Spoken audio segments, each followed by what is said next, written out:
सादर प्रणाम पिताश्री. सती, तुला किंवा तुझ्या पतीला मी या महायज्ञाचं निमंत्रण दिलेलं नसताना तू इथं का आलीस? पिताश्री, माझ्यावर आपला राग असल्यानं तुम्ही मला आमंत्रण न देणं मी समजू शकते. मात्र तुमच्या क्रोधाग्नीमुळे तुम्ही देवादेव महादेवांना सुद्धा आमंत्रित न करणं मात्र अनुचित आहे. बस बस सती, काही बोलू नकोस. ऋषीवर, आपण यज्ञास प्रारंभ करा. ब्रह्मदेवा, विष्णुदेवा, आपणास महादेवांच्या अनुपस्थितीत हा यज्ञ आरंभ होणं इष्ट वाटते का? त्यांच्या उपस्थितीशिवाय त्रिदेवांची मूर्ती अपूर्णच राहते. मग तुम्ही त्यांच्याशिवाय या यज्ञात कसे काय सहभागी होत आहात? सती, विना निमंत्रण इथं येऊन तू माझ्या देवदेवतांचा व अतिथींचा उपमर्द करत आहेस. ज्याला सदैव भूत प्रेत पिशाच्यात रमायला आवडतं, स्मशानात राहायला आवडतं, तो पवित्र कसा काय असू शकेल? अरे, तुझा पती तर भिक्षुक असून माझ्या दृष्टीनं तो अपवित्र होता, आहे आणि नेहमीच अपवित्र राहील. थांबा थांबा पिताश्री, आता बस झालं. ज्यांना तुम्ही भिक्षुक म्हणून हिनवत आहात त्यांच्या दयेने व कृपेने सर्वांचे कल्याण झाले आहे. पिताश्री, तुम्हाला तुमच्या संपत्तीचा व राजपदाचा गर्व झालाय, पण लक्षात असू द्या, तुम्ही माझ्या पती परमेश्वराचा अवमान केल्याने त्यातून तुमचं अधःपतन निश्चित आहे. या घोर अपमानानंतर मला जिवंत राहण्याचा अधिकार नाहीये. थांबा थांबा देवी, असा अनर्थ घडवू नका. थांबा देवी, असं काही आत्मघातक करू नका. आम्ही आपणास विनंती करतो आहोत, हात जोडतो आहोत आपल्या समोर. नाही नाही, जो भगवान शिवांच्या आज्ञेचे पालन करत नाही त्याचे अवकल्याण निश्चितच. मी माझ्या स्वामींच्या आज्ञेचे उल्लंघन केले आहे, त्यामुळे मला त्यांचे प्रायश्चित्त घ्यावेच लागेल. त्यांच्या अपमानाला मीच कारणीभूत ठरले. आता मला माझे प्राण नकोसे झाले. माफ करा स्वामी, मी या शिक्षेस पात्र आहे. मी आता आत्मदहन करणारच.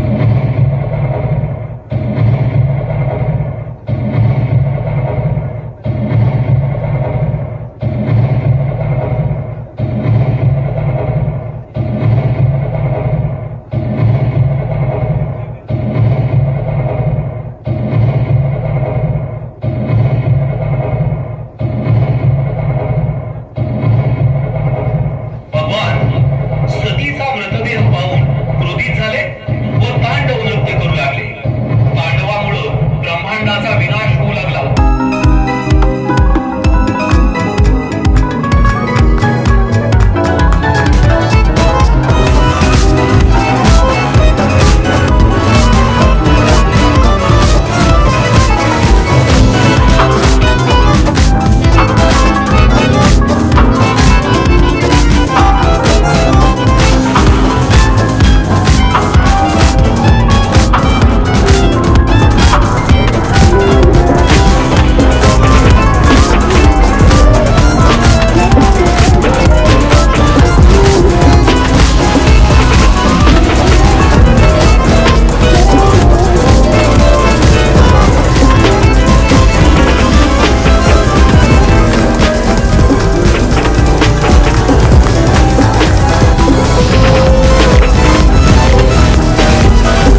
दोन राहिले बघून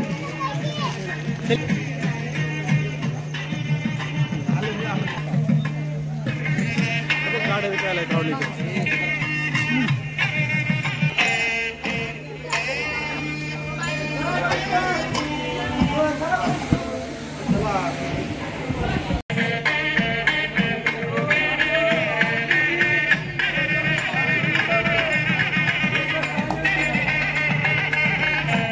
इकडे बघा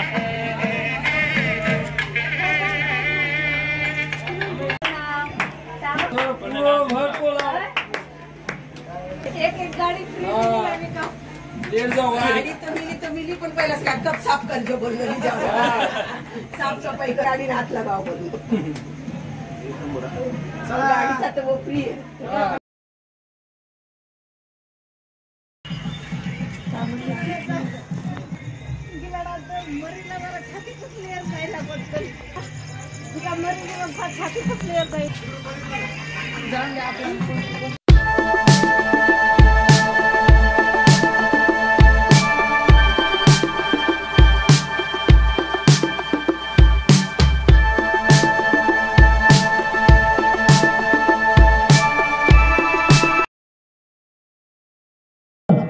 त्यांनी इच्छा करणाऱ्या यज्ञाचा तात्काळ प्रारंभ केला.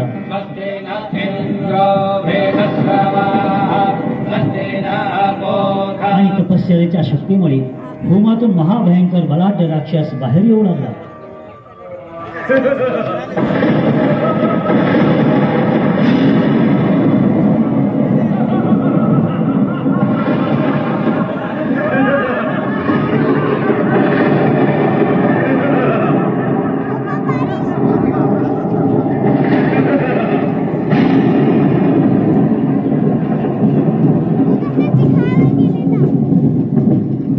सर्व असुर मोठ्या अपेक्षेने पाहू लागले. त्यांना खात्री पटली हाच आपले कार्य सिद्धीस नेईल आणि देवावर आपलं वर्चस्व प्रस्थापित करेल. असुरांचे गुरु शुक्राचार्याने बलाढ्य राक्षसाला आज्ञा केली, हे बालका, तुझा जन्म ज्वालाला सर्वजण ज्वाला असुर नावाने ओळखतील. असुरांची इच्छापूर्तीसाठीच तुझा जन्म झाला आहे. तेव्हा वेळ न घालवता भूलोके असणाऱ्या गंगेला तू पाताळात घेऊन जा. यशस्वी भव, कल्याण भव. ज्वाला असुर आपल्याची आज्ञा शिरसावंद्य म्हणतो आणि तुला पाताळ लोके आणायचे ठरवतो.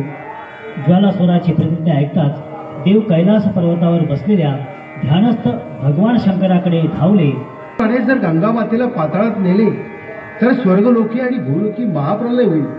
तेव्हा हे देवादिदेव महादेव, आपणच आम्हाला आणि मानव जातीला या संकटातून वाचवा. महादेवा, कृपा करा आणि ज्वाला असुराचा नायनाट करा. देवा, नायनाट करा. हे ऐकून भगवान शंकराची समाधी भंग पावली.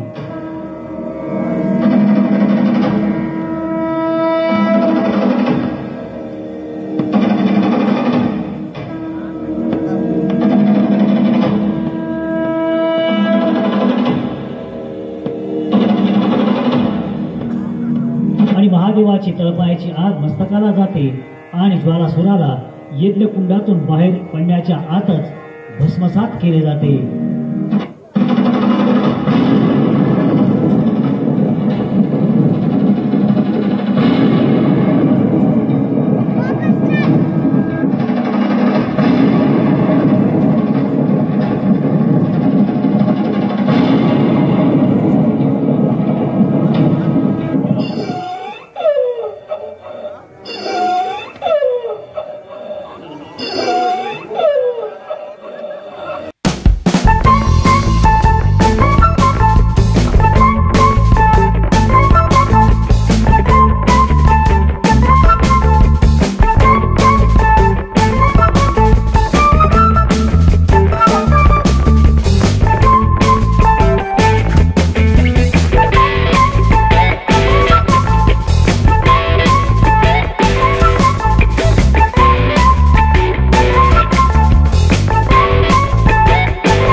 देता येईल याची दक्षता घ्यावी.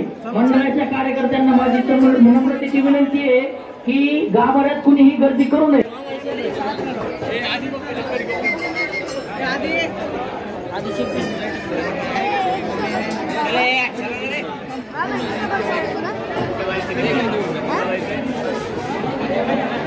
चला चला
जास्त गर्दी करू नये याची दक्षता सर्व गणेश भक्तांचे महाकाल भक्तांचे हार्दिक हार्दिक स्वागत.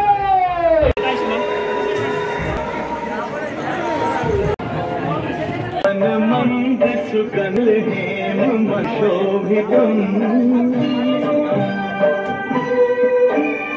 निकट गंगा बहत निर्मल बद्रीनाथ विश्वंभरम